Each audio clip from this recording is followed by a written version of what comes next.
She warned him not to touch her. But the cowboy reached out anyway. Ryder Cole lived on the far edge of a dusty frontier planet called Arroyo 9, where the sky looked bigger than any place a man could imagine. The sun rose pale and sharp, and the land below it stretched in long red flats, broken by black rock ridges and deep canyons. People called Ryder a cowboy, but out here that word meant more than riding horses. It meant fixing solar fences, guiding stubborn livestock drones, and surviving storms that could peel metal like bark. He kept to himself, not because he hated people, but because the frontier taught hard lessons. Trust was expensive. Silence was safe. Ryder's ranch sat 2 hours from the nearest settlement, a place called Dry Creek Station. Dry Creek was small, only a few streets, a fuel depot, a market, and a dusty bar where miners and traders told the same stories every week. Most folks worked for the Orion Mining Company, even if they pretended they did not. Orion owned the water pumps, the landing pad, and the sky traffic. If a ship came in, Orion knew. If something fell from the sky, Orion would want it. That night, Ryder was repairing a broken fence line when the wind changed. It went still for a moment, like the planet was holding its breath. Then the sky lit up. A bright streak cut across the stars, blue-white and fast, leaving a tail like fire. Ryder stood straight, one hand still on the fence post, eyes tracking the falling light. It didn't look like a meteor. It looked guided, controlled until something went wrong. The streak dropped behind the canyon ridge, and a low boom rolled across the plains. The ground trembled under Ryder's boots. His horse, an old bioengineered mare named June, snorted and stepped sideways. Ryder didn't rush. He didn't panic. He simply watched the darkness where the object had fallen, listening to the night settle again. Then far away came a second sound, a thin, sharp pulse like a machine trying to wake up. Ryder swung into the saddle, pulled his scarf higher over his neck, and rode toward the canyon. The ride took longer than he liked. The land near the canyon was rough, full of loose rock and brittle brush. His flashlight beam caught pale bones of desert animals and the glint of mineral veins in the stone. The air smelled like iron and dry heat. When he reached the canyon rim, he saw it. A crater, fresh and smoking, cut into the sand near the bottom. Inside it sat a smooth metal pod the size of a small wagon, half buried and glowing faintly along thin lines. It wasn't Orion tech. Orion gear was bulky and loud, built to be repaired in the field. This pod was clean, quiet, and too elegant for the people of Dry Creek. Ryder dismounted and approached slowly, hand resting near the grip of his old pulse revolver. He didn't aim it. He didn't want to startle whatever might be inside, but he wouldn't be foolish either. The pod made a soft clicking sound. A seam appeared along its side, and the metal opened like a flower, folding outward without hinges. Cold air spilled out, sharp enough to raise goosebumps on Ryder's arms. Inside, a woman lay curled on a padded surface. Her clothes looked like fabric and armor at the same time, thin, dark material threaded with faint silver patterns. Her hair was long and dark, but when Ryder's light passed over it, he saw it shimmer as if tiny threads ran through it. Her skin had pale markings too, like silver lines running from her neck down her arms. They weren't tattoos. They looked like something under the skin, like light trapped in veins. Her eyes were closed, but her face was tense, like she was fighting a dream. Ryder took a careful step closer. The woman's eyes snapped open. They were not a normal color. They shifted like deep water catching moonlight, blue one moment, gray the next. She stared straight at Ryder. Her breathing was fast. Her hands moved as if searching for a weapon, but she had none. Ryder raised both palms, showing he meant no harm. "Easy," he said quietly. "You're safe. I'm not with Orion." The woman's voice came out rough but clear. "Do not touch me." It wasn't a request. It was a warning spoken with real fear. Ryder froze. He had been about to offer his hand to help her sit up. He stopped immediately and backed a step away. "All right," he said. "I won't." Her gaze stayed locked on him. The pod's interior lights pulsed softly, and Ryder noticed the air around her seemed charged. Not visible, but he felt it in the way the hair on his arms lifted slightly, as if a storm lived right beside her.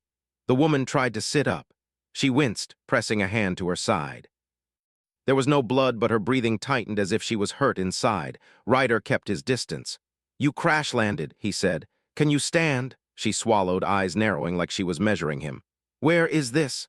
"Arroyo 9, Ryder answered.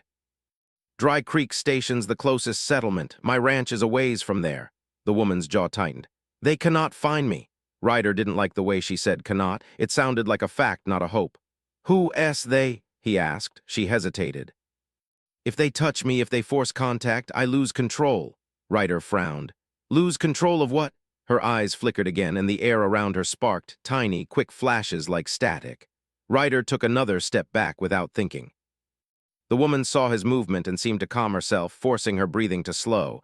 The sparks faded. Ryder stayed steady.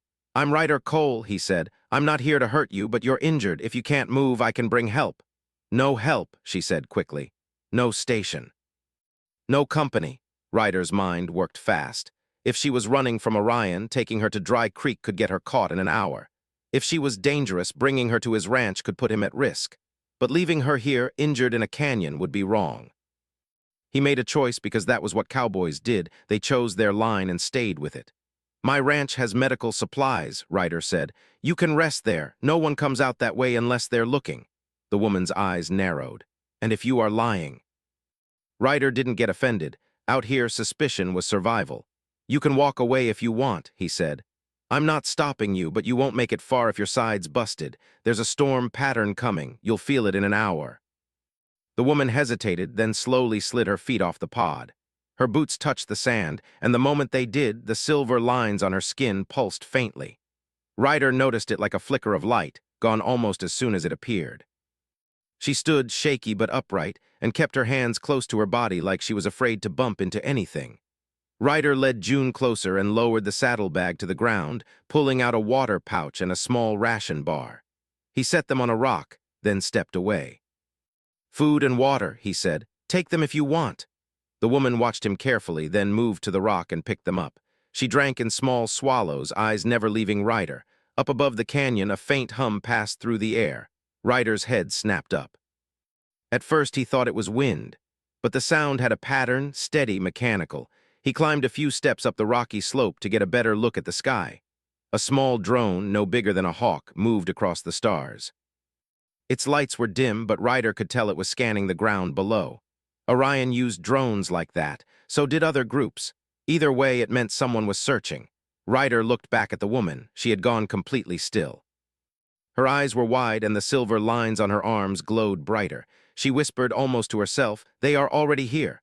Ryder made his decision fast. "We're leaving," he said. She took a step back. "Do not touch me." "I won't," Ryder replied, "but you need to move." He guided June closer and loosened a small cargo strap from his saddle. Then he pointed to the rear of the saddle, showing her where to sit without him needing to help. The woman hesitated, then climbed up awkwardly, gripping the horn with stiff fingers. Ryder mounted in front, careful not to brush her legs. He kept his posture straight, giving her space. As they rode out of the canyon, Ryder kept an eye on the sky. The drone passed once, then again, circling wider. Ryder whispered, "What's your name?" After a long pause, the woman answered, "Lyra." "All right, Lyra," Ryder said. "We'll get you somewhere safe. Then you can tell me what kind of trouble just fell out of the sky with you." Lyra's hands trembled against the saddle horn. "It is not trouble," she said softly. "It is a leash, and they want it back." They rode hard across the red flats, the night wind rising behind them. Above, the scanning drone drifted like a silent predator. And on Ryder Cole's quiet ranch, far from the station lights, the frontier was about to change forever. Because the cowboy had reached out into the unknown, and the unknown had answered. Ryder rode through the night without stopping. The desert wind grew stronger as clouds gathered across the sky. Red dust lifted from the ground and curled behind June's hooves like smoke. Lyra sat stiffly behind him, careful not to let her hands brush his shoulders. Even through layers of clothing, she avoided contact as if it could cause disaster. Ryder could feel her tension without turning around. He had met scared people before, runaways, refugees, soldiers who had seen too much. But Lyra carried a different kind of fear. It wasn't only about being chased, it was about herself. The ranch lights appeared slowly in the distance, a warm glow against the dark horizon. A small house stood near a long fence line, surrounded by solar posts that blinked softly.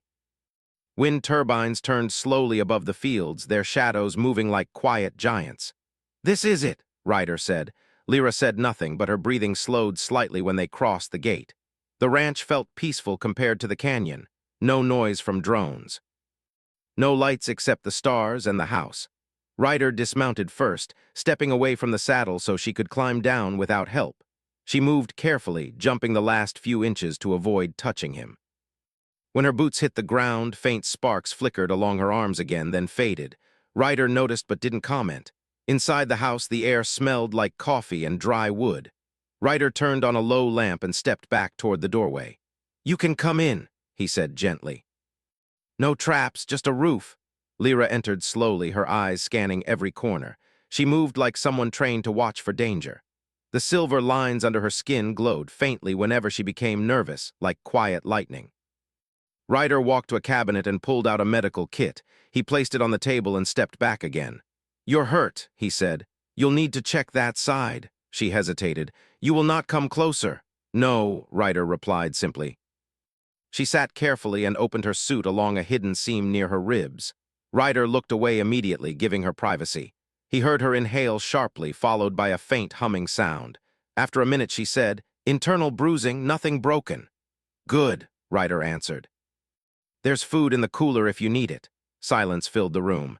Outside, the wind brushed against the walls like distant waves. Finally, Lyra spoke. "Why do you help me?" Ryder shrugged slightly. "Because you needed help." "That is not enough reason," she said.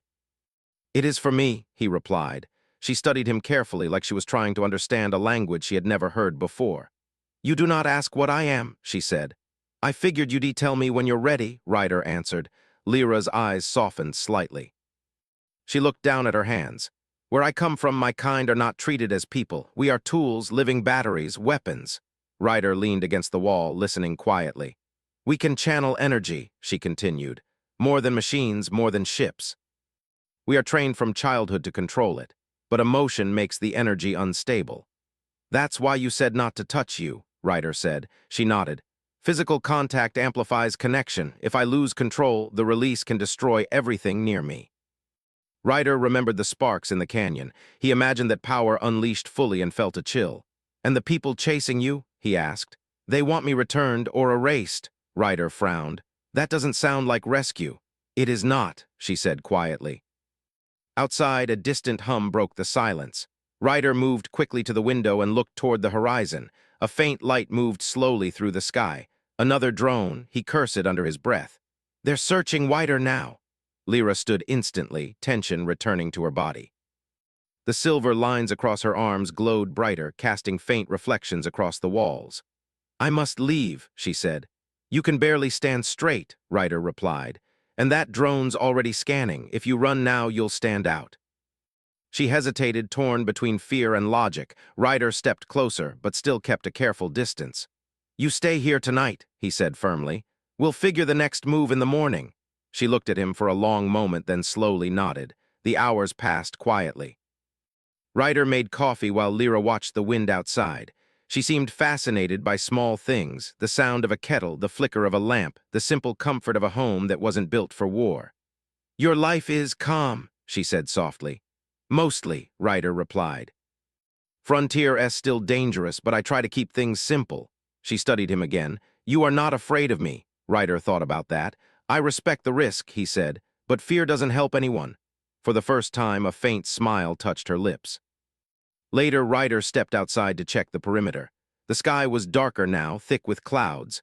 Lightning flashed far away across the plains. As he turned back toward the house, he felt it, a vibration under his boots. Engines, low, heavy, and distant, but coming closer. Ryder's jaw tightened. Whoever searched for Lyra was not giving up. Inside, Lyra suddenly stiffened, her eyes unfocused like she was listening to something no one else could hear. "They found me," she whispered. Ryder grabbed his coat. "Then we get ready." Lights appeared on the horizon, multiple vehicles moving fast across the desert. Lyra's breathing grew uneven. Energy flickered around her hands, brighter than before. The air felt charged, heavy. "Stay calm," Ryder said gently. "You're safe here." "I have never been safe," she replied, voice shaking. Ryder walked toward her slowly, stopping several steps away. "Look at me," he said. "You're not alone right now." Her eyes locked onto his. The energy around her steadied slightly, responding to his calm voice. Outside, engines roared closer. Ryder loaded his old pulse revolver, not to fight a war, but to buy time. The quiet ranch had become a battlefield waiting to happen. And as the approaching lights grew brighter, Lyra realized something new and terrifying. For the first time since her escape, she didn't want to run, because staying meant trusting someone, and trusting someone meant risking everything. The engines grew louder. Ryder stood on the porch, eyes fixed on the approaching lights moving across the desert like hunting animals. Dust rose behind them in long clouds. Whoever was coming did not care about hiding anymore. Behind him, inside the house, Lyra's energy pulsed stronger. The silver lines beneath her skin glowed like thin streams of lightning. The air felt heavy, charged with invisible pressure. "They are close," she said quietly. Ryder nodded. "Yeah, I can see that." He wasn't panicking. Years on frontier worlds had taught him one thing: panic only made mistakes faster. "How many?" he asked. Lyra closed her eyes for a moment. Her breathing slowed, and the glow around her dimmed slightly as she focused. 4 vehicles, maybe 5, armed. Ryder let out a slow breath. "That's more than I hoped." He stepped back into the house and began moving calmly, gathering what he needed. He pulled open a storage locker and removed a small metal case. Inside were tools he rarely used anymore, old frontier devices, traps built to stop raiders and wild predators. Lyra watched him. "You will fight them." "I will slow them," he said. "Fighting and winning are different things." She studied him carefully, trying to understand how someone could remain so calm when danger approached. "Why do you not leave?" she asked. Ryder shrugged lightly.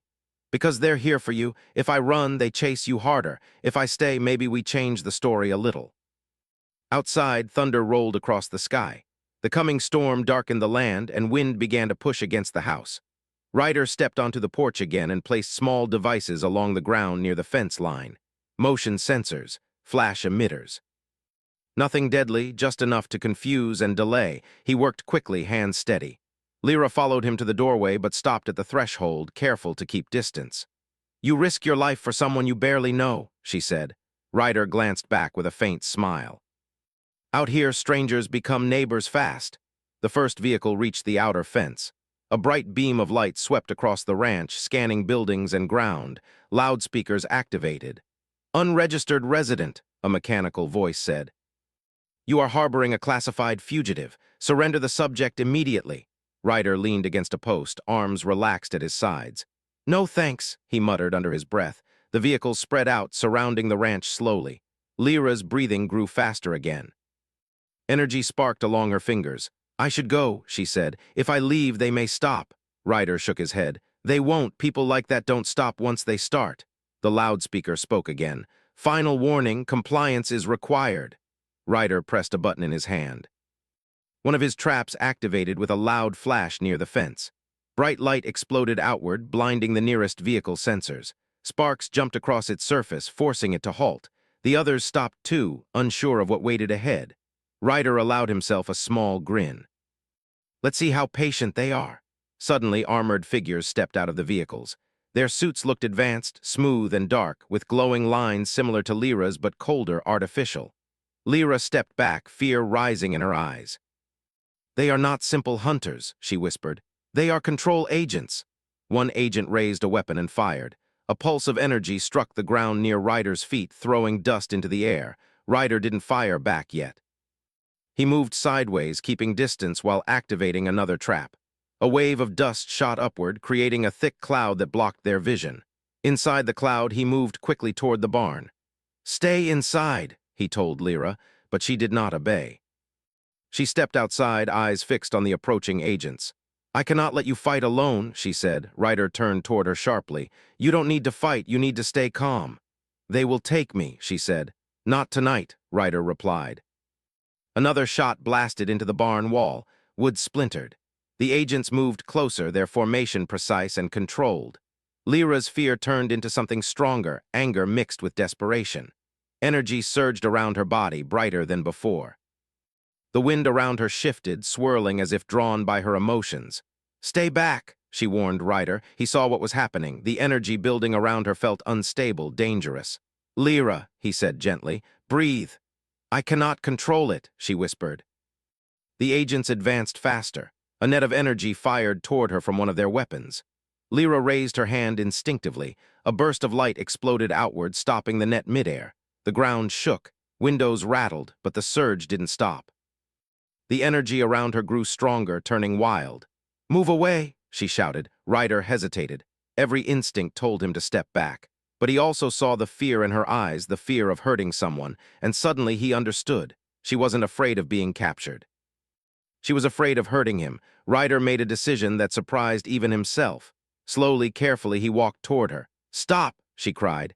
"If you come closer—" "I know," he said calmly. The air crackled. Sparks jumped between them. He stopped just a few steps away. "Look at me," he said. Her eyes met his, full of panic. "Focus on my voice," he continued. "Not on them, not on fear."